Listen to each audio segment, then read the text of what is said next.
¿Qué tal, jóvenes? Con el placer de saludarlos. Este es el segundo video correspondiente a la semana 2 de la temática de nuestra materia de perspectivas del derecho laboral. Y bueno, pues esta unidad también corresponde a la unidad 2. Esta unidad tiene como título Crisis en el derecho del trabajo.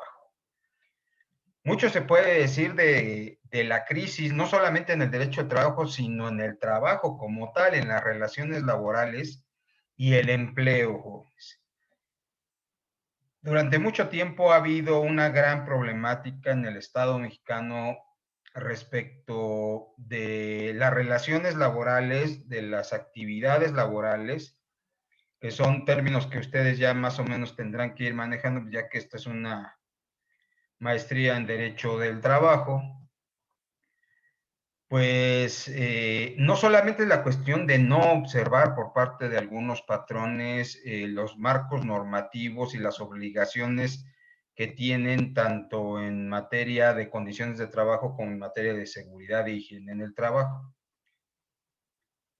que desde hace mucho tiempo ha sido así, pero en estas fechas, jóvenes, esto se ha convertido en un tema verdaderamente álgido.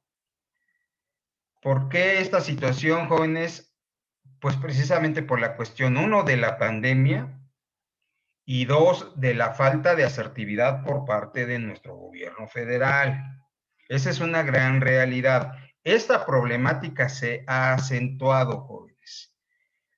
La temática que vamos a ver, no voy a entrar en cuestiones estadísticas, porque yo creo que las cuestiones estadísticas pues, pueden variar dependiendo de quien las emita, ¿no? Primero vamos a ver temas realmente que hoy se están agudizando, como había comentado. El empleo informal, jóvenes. ¿Qué es el empleo informal? Puede haber muchos conceptos, pero la cuestión de la informalidad es cuando yo me autoempleo. Ojo, no hay que tener, no hay que confundir que el autoempleo necesariamente es informalidad. No, porque yo puedo generar mi propio negocio, pero apegado, ¿sí?, a cuestiones normativas si es que llego a tener algún trabajador. Pero el empleo informal, jóvenes, es aquel que realmente no hay una relación de trabajo, ¿sí? Y que de alguna manera genera dificultades en todos los sentidos. Si yo voy a poner un negocio informal de venta de papas, estoy poniendo un ejemplo nada más, eso trae una problemática aparejada, jóvenes, ¿sí? ¿Por qué? Porque no es un empleo estable, no hay acceso a las condiciones laborales, ¿sí? No hay acceso a la cuestión de prestaciones de ley, mal llamadas prestaciones de ley, que son condiciones generales de trabajo, y eso lo verán en otra materia, no sé con quién. ¿Sí? Entonces, yo tengo en atención a que no tengo acceso a un empleo formal, a autoemplearme. Entonces, generar precisamente una forma de subsistencia que no reúne requisitos, que no me da elementos para poder accesar no solamente a las condiciones laborales, como habíamos dicho, sino a las condiciones de seguridad social, como es el acceso a la salud, como es el acceso a la vivienda, etcétera, etcétera, ¿no? Entonces, es una situación complicada la cuestión del autoempleo, jóvenes. Tengo que salir a vender pasteles, tengo que salir a vender gancitos. Bueno, gancitos no, no, porque de eso se encargan las grandes empresas, ¿sí? Lo que a ustedes se les ocurra. Aquí tenemos un ejemplo de las personas que se dedican a la industria de la construcción, pero como autoempleo, o sea, yo te arreglo tu lavamanos, yo te resano, yo te pinto, dame empleo. Yo te pago, te contrato, te pago y se acabó, ¿no? Esa es la problemática del autoempleo. Y que tiene una cuestión de informalidad. Otro de los problemas para el Estado pues, es que no genera precisamente una cuestión de una interacción comercial que genere impuestos. Por el simple hecho de estar realizando una actividad comercial, pues tengo que pagar impuestos, ¿no? Y uno de los factores, jóvenes, que es una verdadera desgracia para todos, es que hoy en día estas cuestiones del empleo informal, el autoempleo o el desempleo, ¿sí? No, de alguna manera ya no es como en los años 80, 90, inclusive, quizá principios de los 2000, en el que teníamos acceso, y digo teníamos porque yo me incluyo, teníamos acceso a un empleo, vamos a pensar un poquito mejor, que esta sinergia ya se terminó hace mucho tiempo, por tener mejor grado escolar. Quien tenía una licenciatura, inclusive quien tenía una preparatoria terminada, pues podía accesar a un empleo más o menos. Hoy eso se acabó, jóvenes. No es una garantía si yo estudio una licenciatura, inclusive si estudio una maestría, si estudio un doctorado, no es garantía de que voy a accesar a un trabajo mejor remunerado. Esto no quiere decir que esto sea malo, jóvenes, muy al contrario, o sea, la inversión que nosotros podemos hacer en nosotros mismos, sobre todo en la cuestión de la educación y en nuestros hijos jóvenes, créanme que es el mayor tesoro y lo que muchas veces es lo único que dejamos, ¿sí? Entonces, no, que no se confunda eso, pero que hoy en día ya no es un elemento que puede decir, o sea, si yo hago una maestría, pues igual y acceso a. Desafortunadamente ya no es así, ¿sí?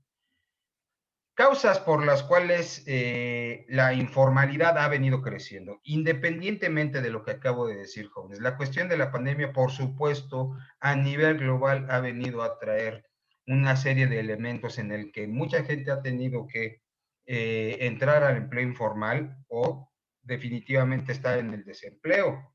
¿Sí? Pero ¿cuáles son otros medios? O sea, la pandemia es una cosa, la pésima actuación por parte de nuestro gobierno federal, esa es una realidad y se los he venido diciendo y así voy a seguir hablando, ¿sí? Pésimo lo que está haciendo ese imbécil que se dice presidente de la nación y sus séquitos, por supuesto. La niña esta que está en la Secretaría del Trabajo, una verdadera idiota, pobrecita. No sabe ni dónde está, pero bueno, pues le dieron el puesto porque se puso a bailar en un comercial político cuando el cabecita de algodón era candidato, ¿no? Y le dieron puesto a secretaria del Trabajo y dijeron, la secretaria del Trabajo no importa, ¿no? Y nada más. ¿Qué nos dice la teoría respecto de las causas de la informalidad? Aquí tenemos algunas causas que generan la cuestión de la informalidad, ¿sí? O de ese autoempleo sin accesar, como decíamos, a las cuestiones de seguridad social y a las condiciones de trabajo, ¿sí? Dice, mediocre crecimiento económico. O sea, ya de tiempo atrás el crecimiento económico ha venido muy para atrás, pero ha habido crecimiento económico, jóvenes, a pesar de que se diga que gobiernos corruptos del PRI, del PAN, pero ha habido crecimiento económico y México, antes de iniciar este sexenio, estaba dentro de las 40 mejores economías del mundo. Hoy estamos fuera de los 60, ¿sí? Y cada vez está peor. Falta de incentivos y oportunidades. ¿Quién tiene que generar esos incentivos y oportunidades? La iniciativa privada, quizá, ¿sí? Quitando la cuestión burocrática, o sea, de que accesas a un puesto público de elección popular o un puesto público de designación directa. Eso es independiente, muy, muy independiente, ¿sí? Es decir, iniciativa privada, jóvenes. La generación de empleos fuera de lo que es el órgano gubernamental o el sector público, el sector privado. ¿Pero por qué se da este tipo de circunstancias? Pues precisamente porque no hay elementos para poder desarrollarse. O sea, con esos discursos que tenemos, jóvenes, de que primero los pobres y de que no vamos a apoyar a la iniciativa privada y estarse peleando con las grandes empresas y grandes consorcios, pues trae como consecuencia el desempleo. Y ahora voy a tener que vender chicles, que trae perjuicio para todos, para todos. Ausencia de reformas. Yo creo que el marco laboral, la Ley Federal del Trabajo, jóvenes, no es tan mala. Yo creo que sí es una ley muy brillante desde su nacimiento. 1936 nace la primera Ley Federal del Trabajo, pero sí falta ya actualizarla. Actualizarla en varios sentidos, en el sentido de que debemos ver la cuestión de la globalización y quitarnos un poquito ese paternalismo para con los trabajadores. No quiero decir que esté mal, pero es una ley protectora de los trabajadores. No estoy diciendo que esté mal, pero hay que quitarle un poquito ese paternalismo. Hubo reformas, más adelante vamos a hablar de las reformas en materia adjetiva y en materia de derecho colectivo de trabajo. Eso es diferente, ¿sí? La cuestión de las condiciones se tienen que respetar, etcétera, etcétera, pero se tienen que generar condiciones para un desarrollo, vamos a decirlo, correcto entre los medios de producción y no estarlos poniendo a pelear como don estúpido lo está haciendo, ¿no? Ah, primero los pobres. ¿De qué van a tragar los pobres? Disculpen que lo diga así, si no hay empleo. Así de simple, ¿sí? Debilidad de las instituciones. Carajo, pues lo que les acabo de decir, sin el ánimo de ser antimorenista. Pones a una verdadera estúpida, y discúlpenme que no soy misógeno, ¿sí? No soy misógeno y mucho menos. Yo respeto mucho a las mujeres, tengo muchas compañeras mujeres que hacen un excelente trabajo, tengo 2 hijas, tengo una esposa, tengo madre que hacen su trabajo de manera muy correcta, pero la señorita no está apta para estar ahí, solamente está soslayando lo que el señor presidente dice. Entonces, lógicamente, se debilitan las instituciones y con esa prerrogativa y con una ley de austeridad, pues, ¿qué están haciendo? Haciendo miserable al gobierno. Es decir, no se están quitando privilegios, lo están haciendo miserable. A la Secretaría del Trabajo, jóvenes, el año pasado le quitaron las computadoras que estaban arrendadas para que hicieran su trabajo, que porque era un privilegio. Díganme, ¿en qué cabeza cabe decir que una computadora para trabajar es un privilegio? De ese grado está la estupidez de nuestro presidente y más de la imbécil ese que dice, sí, efectivamente, es un privilegio, tenemos que ser solidarios, vieja idiota. De veras, estoy grabando este video, jóvenes, el día 8, lunes 8 de marzo, Día Internacional de la Mujer. Y tristemente, ahorita que venía para la casa de ustedes, jóvenes, veo en la preparatoria número 1, la que está en Venustiano Carranza de la Universidad Autónoma del Estado de México, pinturrajeado todo, grafitis, ¿sí? Y la sala Felipe Villanueva. Eso es un comercial. Yo sé que hay señoritas, damas en nuestro grupo, ¿sí? Eso no es libertad de expresión.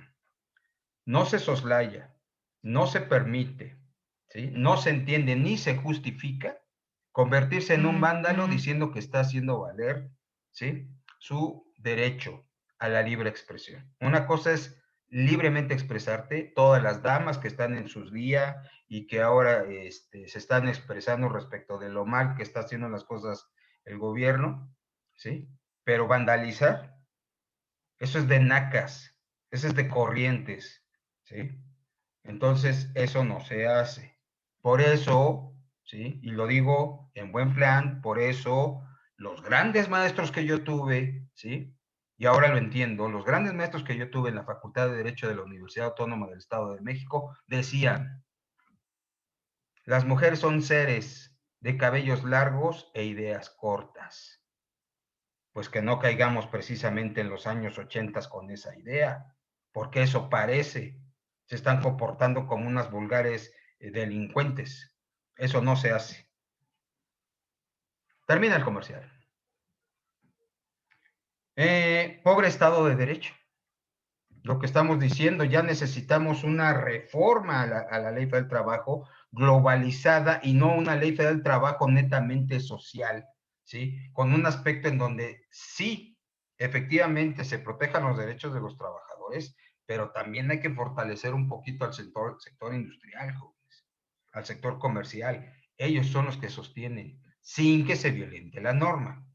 Lógicamente, el derecho al trabajo busca siempre, ¿sí?, equiparar, equilibrar a los sectores de producción, a esas dos clases antagónicas que son los trabajadores y los patrones, que aunque son antagónicos, ¿sí? Necesariamente tienen que estar trabajando conjuntamente. Entonces, sí son muy antagónicos, pero también son entes simbióticos. Uno se necesita del otro para poder desarrollarse, ¿sí? Y bueno, pues aquí hay algunos datos respecto de la cuestión del desempleo, respecto de la cuestión del autoempleo, ¿sí? Y pues como les decía, no vamos a entrar a estos datos, o sea, realmente pues, ahí están ahí para ustedes, para que les sirva de base para entender la cuestión de la informalidad y el autoempleo, ¿sí?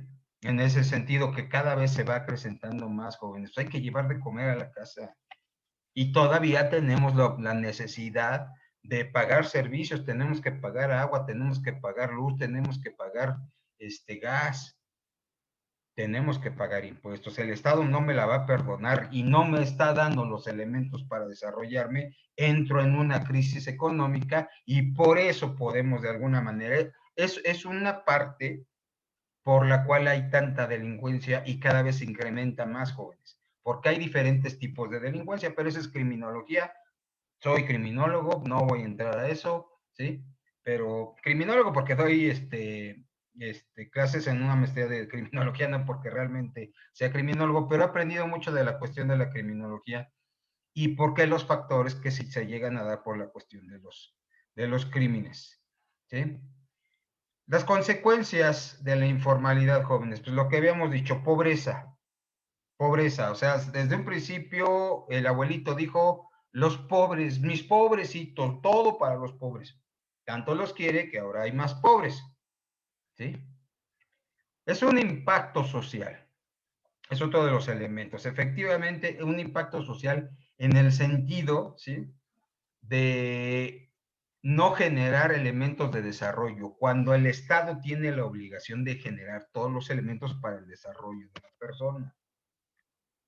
Si queremos echarle la culpa a la pandemia, jóvenes, porque yo sé que algunos estarán pensando, pero la culpa es de la pandemia también, es un elemento, pero no lo es todo. Ahí es donde se ve cuando realmente está fortalecido un gobierno y cuando está generando políticas públicas, ¿sí? Para efecto de sacar adelante al pueblo en materia económica. Siguen metiéndole dinero al trenecito Maya, siguen metiéndole dinero al aeropuerto de Santa Lucía, si a eso se le puede llamar aeropuerto, pues ahí están las consecuencias, ¿sí? Delincuencia. El crecimiento de delincuencia es una de las consecuencias de la informalidad, ¿sí? No acceso a las condiciones de trabajo, lo que ustedes están viendo en otra materia. Días de descanso, aquí no, aquí tengo que trabajar todos los días lo más que yo pueda, ¿sí? El acceso a un salario digno y remunerador, pues, lógicamente no lo tengo, lo que yo trabajo es lo que yo voy a obtener, ¿sí? Acceso a unas vacaciones, jóvenes, hay gente que trabaja de sol a sol todos los días y no saben ni lo que son las vacaciones, porque tiene que salir a trabajar, ¿sí? Acceso a la seguridad social. Ya no hablar de jubilación, porque la jubilación desde ese tiempo ya desapareció en las leyes de seguridad social, pero sí a una pensión, por ejemplo. No se puede acceder a la seguridad social. De entre muchas cosas que se pueden dar en la cuestión del incremento de la informalidad. Aquí, por ejemplo, ¿no? Pobrecitos, ojalá nunca nos veamos. Yo, de veras, jóvenes, lo digo como un ejemplo y un aliciente. Yo particularmente, jóvenes, trabajo en un área muy delicada, ¿sí? En la unidad de amparos del Tribunal Estatal de Conciliación y Arbitraje. Y ya me dio un infarto por eso, ¿sí? En un momento llegué a odiar mi trabajo, por la carga de trabajo, por el estrés que genera, ¿sí? Por el grado de problemática que genera el juicio de amparo, y los que conocen el amparo sabrán de qué estoy hablando. Pero eso, después de la pandemia, jóvenes, digo, todavía no ha terminado, ¿no? Pero de veras, cómo agradezco tener trabajo, aunque me esté matando, pero de eso está comiendo mi familia y estamos saliendo adelante. De veras, cómo lo agradezco, ¿sí? Es muy estresante, es un trabajo muy, muy difícil, pero gracias a la vida. Yo no soy católico, ni creo en ningún Cristo, ni Dios, ni ninguno de esos güeyes, ¿sí? Gracias a la vida que tengo trabajo y un trabajo, no podré decir que excelentemente remunerado, pero bien remunerado. Bueno, y jóvenes, si ustedes llegan a tenerlo, cuiden mucho su trabajo, porque ahora va a ser un gran tesoro de aquí en adelante tener un trabajo. Otro de los elementos importantes que son temas álgidos, jóvenes, es la naturaleza del salario, ¿sí? El salario en México, si bien es cierto, en el marco normativo, es decir, la ley del trabajo nos habla de que el salario debe ser digno y remunerador. No me voy a meter a lo que es salario ni nada de eso, porque eso lo están viendo ustedes en otra materia que sería, si mal no recuerdo, condiciones de trabajo, derecho individual al trabajo, algo así se llama la materia. No me meto en tanto así, sino en los principios del derecho perdón, del salario como tal, ¿sí? Principios que precisamente son los que generan o que han generado que la cuestión de que ese salario digno y remunerado, inclusive en la misma Constitución está, ¿sí? De que todo el mundo tiene derecho a acceder a un salario digno y remunerado. Pues, ¿qué entendemos por digno y remunerador, no? Cuando tenemos un salario mínimo que ahora de manera populista se trata de volver a subirlo, o sea, ya se incrementó una vez, ahora lo quieren incrementar a más de 200 pesos, qué bueno, pero no se puede, jóvenes. Hay condiciones para que se pueda aumentar un salario mínimo. Pero bueno, son características diferentes las que vamos a considerar en, este, en esta exposición respecto del salario. Primero, el principio de igualdad de salario, a trabajo igual, salario igual. ¿Sí? No hay discriminación en la cuestión de que si uno es hombre, si uno es mujer, si uno está tatuado, que si uno es...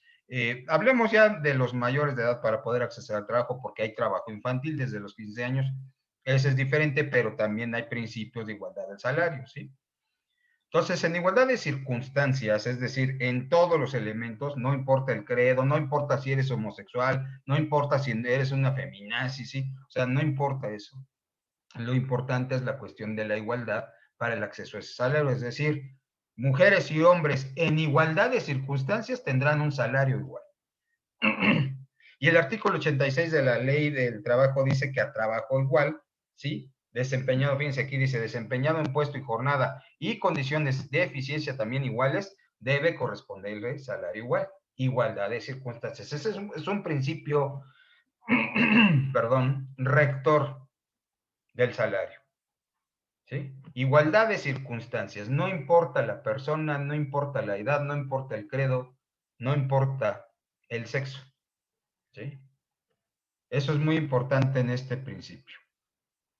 Y pues tenemos lo que habíamos dicho, la cuestión del salario mínimo, ¿sí? Que ahora se pretende incrementar, pero para poder incrementar un salario joven es lo que se necesita. Digo, ahorita tengo muy poco tiempo para poder entrar a fondo, pero para que esto se entienda, lo que realmente se necesita para incrementar un salario mínimo, para tener acceso a, ¿sí? Por lo menos a una canasta básica, se necesita que el Estado esté debidamente fortalecido económicamente. Si no es así, lo voy a quebrar más, ¿sí? Lo voy a acabar, lo voy a hacer pedazos. ¿Por qué, jóvenes? Un pequeño negocio, estoy poniendo un ejemplo, un pequeño negocio de 5 trabajadores, ¿sí? Se incrementa el salario, pero no hay ventas, o las ventas están muy supeditadas por la cuestión de que no hay un movimiento económico, no hay un crecimiento económico, no hay acceso para que compren mi producto o compren mi producto. ¿Qué es lo que va a pasar? ¿Sí? Que yo voy a tener la obligación por ley de que haya un salario mínimo, ¿sí? Entonces, para poder pagar ese salario mínimo, en atención a que mi negocio no está generando lo suficiente para poderle pagar a esos 5 trabajadores como mínimo, ese salario mínimo, valga la redundancia, voy a tener que sacar a 2. Género, desempleo. Yo no estoy diciendo que esté mal que se incremente el salario mínimo, pero tiene que haber condiciones. Y no es una facultad del Congreso de la Unión. Hay una Comisión Nacional de Salarios Mínimos.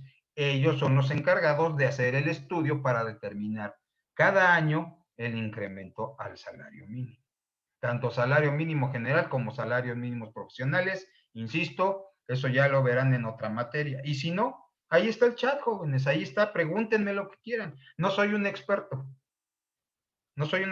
pero llevo 30 años en materia del trabajo. ¿Sí? Bueno, aquí como dice, es una comisión nacional, la Comisión Nacional de Salarios Mínimos, la encargada en atención a las zonas económicas. Esto ya lo actualizamos un poquito, ya no hay zonas económicas, solamente hay una zona económica, solamente en donde puede haber una variación en el salario mínimo es en la frontera norte por el tipo de vida y por el tipo de cambio que se va dando precisamente con la frontera respecto del dólar. Pero fuera de eso solamente hay una... antes había 3 zonas, ahora, luego había 2, ahora nada más hay una zona económica, ¿sí? ¿Y qué hay que tomar en cuenta para determinar el salario mínimo? Sí, que el salario mínimo, después de todos los estudios, tiene que alcanzar para esto que está aquí, jóvenes. Fíjense nada más, fíjense, habitación, manejo de la casa, es decir, la cuestión de la manutención de la casa, vestido y transporte, las del carácter social y cultural, es decir, que yo pueda interactuar, culturales, que tenga yo acceso a la cultura, que me vaya a un concierto, que vaya a una, ¿cómo se llaman estos? A un museo, etcétera, etcétera. Carácter deportivo, que también tenga acceso a la cuestión de poder hacer deporte, o sea, que me alcance para poder hacer deporte, ¿no? Por lo menos pagarle al árbitro. La educación de los hijos, ¿sí? La educación de los hijos, lógicamente, se está considerando, ¿sí? En materia de la cuestión de la educación pública, no la educación privada. Fíjense nada más, te voy a regresar tantito, jóvenes. ¿Ustedes creen que con un salario mínimo, por más que lo suban arriba de 200 pesos, va a alcanzar para esto? Esto es demagogia, jóvenes, demagogia jurídica, ¿sí? ¿Qué otros elementos dice nuestro apunte? Si la realidad política, sin embargo, plantea la insuficiencia del salario mínimo general, pues a huevo, ¿sí? De ahí que el Estado haya asumido la responsabilidad de crear los satisfactores que puedan, sin costo para el trabajador, a un precio mínimo, colmar sus necesidades, como por ejemplo el Infonavit, el Infonacod y Conasupo, ¿sí? Que son elementos para poderme allegar yo de los factores para poder desarrollarme y para poder desarrollar una vida digna, que también hay que considerar que es una vida digna, ¿sí? En atención a poder sobrevivir. O sea, dignidad de una vida no quiere decir vivir chingón, no. Vivir dignamente quiere decir vivir satisfaciendo, ¿sí?, los elementos básicos para la subsistencia. Entonces voy a tener acceso a un Infonavit, perfecto, para poder tener una vivienda o poder mejorar mi vivienda. ¿Sí? A un Infonacot para el crédito para los trabajadores para poder accesar, ¿sí?, a bienes inmuebles, perdón, bienes muebles, ¿sí? Que quiero una lavadora, que necesito un refrigerador, etcétera, etcétera. Y Conasupo, que bueno, ya está muy maniatado lo que es el Conasupo para ciertos factores o ciertos sectores de alimentación baratos, y así como baratos, pues también habría que ver la calidad, ¿no? Pero pues cada quien, o sea, son elementos para los cuales yo pueda llegar a accesar. El salario tiene un sistema de normas protectoras, ¿sí? El derecho lo contempla. El derecho del trabajo contempla estas normas protectoras en cuanto a la disposición de ese salario. La problemática, porque acuérdense que la materia es perspectivas del derecho laboral o del derecho del trabajo, como les dije, es derecho del trabajo, porque el derecho laboral está mal direccionado, el mote es mal direccionado, ¿sí? Estas normas protectoras, falta aterrizarlas porque en principio de cuenta, realmente cuánto me llevo yo de salario, ya sea en una semana o en una quincena, porque hay diferentes formas de pagar, inclusive mensuales que no son correctas, la ley no los contempla, la ley solamente contempla 2 formas de pagar el salario, ¿sí? Para los que hacen actividad o un trabajo, lo llaman así, actividad, o sea, un trabajo físico, es cada semana. Y para los que hacen otro tipo de trabajos, es decir, el trabajo intelectual, ¿sí? El que desarrolla el abogado, ¿sí? Se tiene que pagar cada quincena como máximo.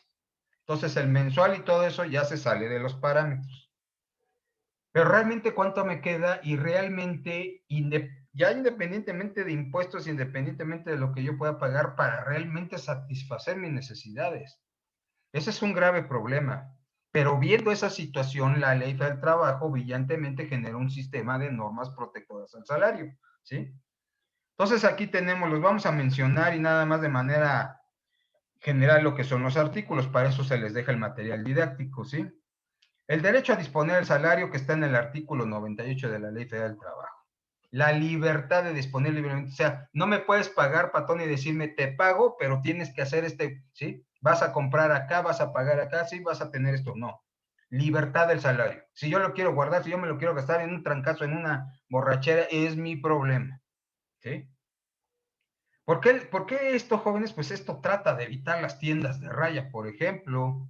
Ustedes recordarán por ahí, no sé si tuvieron la materia de historia del derecho mexicano, sí recordarán esas tiendas de raya en donde pues, yo te pago, pero tienes la obligación como terrateniente, si yo le decía al caporal, tienes la obligación de ir a comprar a la tienda de raya. Y lógicamente, si yo quería comprar un litro de leche, costaba 2 pesos, pero yo ganaba 1.50, ¿sí? 1.50 y tenía una deuda de 50 centavos con el patrón y así iba incrementando. Entonces, de alguna manera, o sea, no es el objetivo total, pero de alguna manera es la cuestión de que no se dé ese tipo de situaciones. No se puede condicionar que yo te pague el salario, ¿sí? Y que te diga cómo gastarlo, cómo utilizarlo.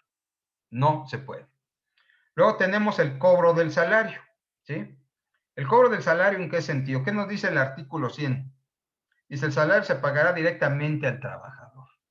¿Sí? Solamente algunos casos en particular en los que no se pueda. Ahora ya es más difícil, jóvenes, que no se pueda accesar a esto.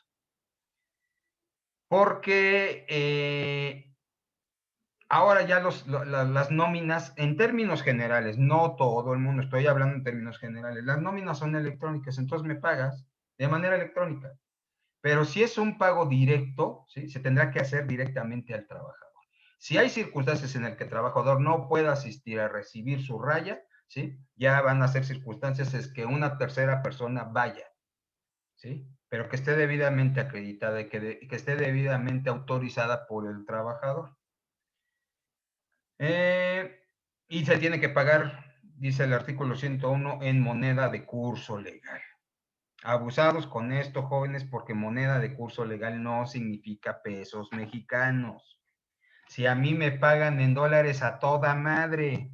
Si a mí me pagan en euros, a toda madre, ¿sí? Siempre y cuando se considere ese pago en atención al cambio monetario de esa moneda. Si ustedes van a Acapulco, jóvenes, en muchos lugares pagan en dólares.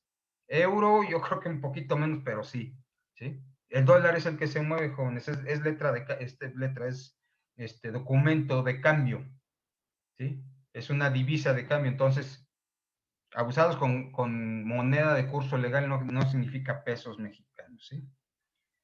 Y las prestaciones en especie nunca van a ser parte del salario base. Cuando vean lo que es el salario base y el salario integrado, jóvenes, ahí van a entender lo que les estoy diciendo. El salario base jamás va a ser en especie. El salario base, es decir, lo que me están pagando por mi jornada de trabajo, por mi turno, por mi semana de trabajo, sí tiene que ser en moneda de curso legal. Ya dijimos, puede ser cualquier moneda, ¿sí? Porque es de curso legal, ¿sale? Y ya lo que me paguen en especie, ¿sí? Me pueden dar vales de despensa, por ejemplo, es en especie, pero no me van a pagar en especie lo que es el salario base. Insisto, cuando vean salario base y salario integrado, y si no, ya saben, ¿sí? Ahí está el chat para que hagan las preguntas, con todo gusto se las contestaré. Los almacenes y tiendas de las empresas. En términos generales de esto, jóvenes, no me obligas a decir yo trabajo en una tienda departamental o en un almacén, en un Walmart, etcétera, etcétera. Me pagas y yo no tengo la obligación de consumir tus productos, pero sí puedo llegar a convenios, ¿sí? De decirle al trabajador, ¿sabes qué? Tú por ser trabajador, si quieres comprar dentro del centro comercial, yo te voy a hacer un descuento. No te vamos a dar el precio normal que le damos a todos los comensales, ¿sí? Eso es parte precisamente de esa norma protectora. O sea, no te obligo, pero si tú quieres, lo hacemos así, ¿sí? No te voy a dar mercancía, eso no, tiene que ser el proceso de cambio de compraventa, ¿sí? O sea, me das mi dinero y yo compro. Pero ya no voy a comprar en otro lado, ¿por qué? Porque me va a salir un poquito más barato, porque es en la tienda donde trabajo y tengo un convenio con la empresa para que me lo den más barato, ¿no? Ahí están algunas prerrogativas dentro del artículo 103, también las dejamos para que ustedes las chequen en su material de apoyo, ¿sí? La prohibición de suspender el pago del salario. El pago del salario no se puede suspender, pero vamos a ver una prerrogativa de lo que está pasando actualmente con la cuestión de la pandemia y la obligación del patrón de que si están señalando, si están determinando, el gobierno está determinando una cuestión que por pandemia, por el semáforo rojo, por ejemplo, nos quedemos en casa y no vayamos a trabajar, ¿qué es lo que pasa? Ahorita lo vamos a ver más adelante. Entonces, no se puede suspender el pago de salarios. Si yo tengo contratado dentro de mi contrato colectivo por mi tipo de trabajo que me van a pagar a la semana me pagas. ¿Sí? La suspensión ya es una sanción directa para el patrón por hacerlo. Lógicamente, entrar en un proceso de quiebre y todo este tipo de situaciones ya es otra cosa, ¿sí? Que es cuestión del derecho colectivo del trabajo y no necesariamente estoy hablando del sindicalismo, porque dentro del derecho colectivo del trabajo también tenemos tres figuras, que es la suspensión de las relaciones laborales, la suspensión temporal, ¿sí? La modificación de las condiciones generales de trabajo, ¿sí? Es que yo te pueda modificar tus condiciones porque hay problemas económicos en la empresa, ¿sí? O la terminación de las relaciones de trabajo. Esas son otras circunstancias y se ven en otra parte, porque ustedes también van a tener por ahí algo de derecho colectivo del trabajo, ¿sí? La prohibición de imponer multas a los trabajadores. O sea, sí te puedo sancionar en atención a un reglamento interior de trabajo, ¿sí? Pero que no te pegue en tu salario, pero sí pega. Si yo te digo, ¿sí? Durante una quincena, si llegas, ahí está en el reglamento interior y no va contra el derecho, llegas tarde, durante tres veces a la quincena, se te va a poner una falta. No vas a trabajar como sanción sin goce de sueldo, ¿sí? ¿Eso es multa o es apegarme a un reglamento? ¿Sí? Es apegarme a un reglamento. Cuando vean condiciones generales de trabajo, verán lo que es el reglamento interior de trabajo. O colectivo, porque lo manejan en colectivo, yo no sé por qué colectivo, porque no necesariamente tiene que haber un sindicato para que exista un reglamento interior de trabajo en el centro laboral. Lugar y hora del pago de salario. Esto se tuvo que modificar, jóvenes, porque decía el artículo 108, el pago del salario se efectuará en el lugar donde los trabajadores presten sus servicios. El pago deberá efectuarse en día laborable, ¿sí? O sea, en domingo no te puedo pagar, por ejemplo, ¿no? Fijado por convenio entre los trabajadores y el patrón durante las horas de trabajo o inmediatamente después de terminar este. Esto se tuvo que modificar en el 2012 porque venía la bronca de que venía el pago electrónico y decían, no me estás pagando en el centro de trabajo. Ahora ya la ley del trabajo contempla los pagos electrónicos en el que no es obligado que me pagues en el centro de trabajo porque va a haber una nómina electrónica que cuando llegue la semana, llegue la quincena, me vas a pagar. Punto. ¿Sí? Los descuentos autorizados. ¿Cuáles son los descuentos autorizados, jóvenes? Pues los préstamos que se puedan hacer, ¿sí? El descuento que se hace para el Instituto Mexicano del Seguro Social. Si tengo crédito Infonavit, el crédito para el Infonavit. Si tengo crédito Infonacot, tengo que descontar y enterar al Infonacot esos descuentos, ¿sí? Si yo pertenezco a un sindicato, por ejemplo, pues hay que pagar la cuota sindical, entonces también me la van a descontar. Y el impuesto sobre la renta, jóvenes. No le podemos fallar a la Secretaría de Hacienda y Crédito Público y a su perro de guerra, el Servicio de Administración Tributaria. Entonces, esos son parte de los descuentos permitidos y autorizados, ¿sí? La prerrogativa del salario frente a acciones judiciales, ¿sí? Esto pues, es ya más una cuestión netamente judicial. La prerrogativa es que En los créditos fiscales o los créditos laborales, siempre habrá preferencia para el trabajador. Al trabajador siempre se le tiene que pagar primero, se tiene que considerar su pago. Si el patrón tiene problemas con acreedores, si tiene problemas con proveedores, si tiene problemas con el seguro, si tiene problemas con Hacienda, si tiene problemas con el Infonacot, si tiene problemas con quien ustedes quieran que genere adeudos, ¿sí? Cuando haya dinero, ¿sí? Porque todo el mundo se va a formar, ¿no? Y va a decir, yo vengo a que me pagues, cabrón. Preferencia es pagar el salario de los trabajadores, ¿sí? El salario no es, otra de las prerrogativas es que no es sujeto de embargo, no se puede embargar el salario para los trabajadores. Por eso son normas protectoras del salario. La cuestión del crédito salarial sigue en el mismo sentido, ¿sí? Es decir, cuando hay por ejemplo, en un juicio laboral que se determina que el patrón no le ha pagado prestaciones y aparte se pidió una indemnización constitucional porque fue un despido injustificado, ¿sí? Entonces, simple y sencillamente por el hecho de comprobarlo en juicio, con eso es más que suficiente. No se requiere, ¿sí? De entrar a todo un proceso de subasta, etcétera, etcétera. No. Eso se encarga la autoridad. Es un ejemplo respecto del crédito salarial, ¿no? Si el trabajador se muere y está en un proceso, o inclusive aunque no esté en proceso, pero ya tiene derechos adquiridos con el centro de trabajo, entonces sus beneficiarios tendrán el derecho de reclamar esos derechos, de reclamar en términos coloquiales ese dinero, ¿sí? O esos derechos que se transforman en cuestiones económicas para el trabajador, ¿sí?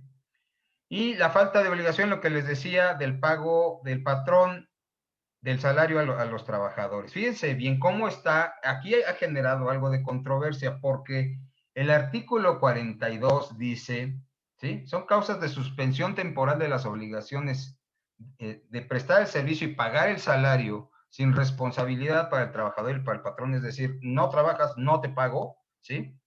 La fracción primera del artículo 42 dice la enfermedad contagiosa del trabajador, ¿sí? Entonces estamos hablando precisamente del COVID. ¿Sí? Si tú estás contagiado, aunque no estés contagiado, ya se determinó una contingencia en la que no puedes ir a trabajar. Pero luego dice el artículo 42 bis de la Ley Federal del Trabajo, en los casos en que las autoridades competentes, fíjense, emiten una declaratoria de contingencia sanitaria conforme a las disposiciones aplicables que implique la suspensión de labores, se estará lo dispuesto por el artículo 429, fracción 4 de la ley. Entonces ya se está hablando de contingencias sanitarias, ¿sí? Porque esto pasó, jóvenes, no ahorita con el COVID, igual y a ustedes no les tocó lo de la influencia H1N1, una cuestión similar, pero menos perrona que ahorita, ¿sí? Entonces, decían quédate en casa, no estaban en casa, ¿sí? No se llegaba a un toque de queda, ¿sí? A un estado de excepción que el presidente de la República puede generar, no. Pero sí había el problemita por ahí de que cuando regresaban a trabajar los trabajadores, valga la redundancia, ¿sí? Después de 15 días, les llegaba su salario de 30, 40 pesos, ¿no? Y echaban bronca, oye, ¿por qué no lo trabajaste, papá? Y el salario tiene una característica, el salario es devengado. ¿Qué significa devengado? Que lo tienes que trabajar para que yo te lo pague. Si no lo trabajas, no te lo pago, papá, y te chingas. Así es esto, ¿sí? Entonces, en ese sentido, dijeron, pues vamos a reformar la ley y se vino esto, ¿no?